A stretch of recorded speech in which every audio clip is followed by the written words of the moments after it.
Here is the actual old one.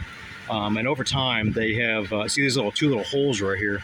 Over time, moisture, chemical, dirt, and water can get in these because there's a diaphragm behind here that goes back and forth and back and forth, and that's what creates the actual the pump action.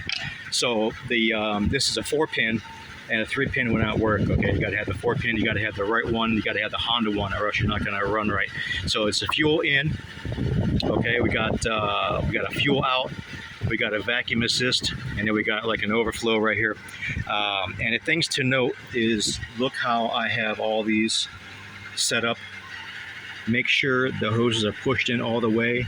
The clamps are sitting in the right position. Make sure the clamps are, the hose clamps, everything's sitting where it should be and not crushed before you put everything back together. Okay, because it will come back and bite you in the ass. These carburetors are very delicate, okay, very fuel efficient. Do not take this apart unless you know exactly what you're doing. Okay, this is not something you put in the video that everybody can just go ahead and hop on this and do this. If you have a lot of experience with high-end mowers, zero turns and stuff like that, then you might be able to handle this dual carburetor. Okay, Kawasaki's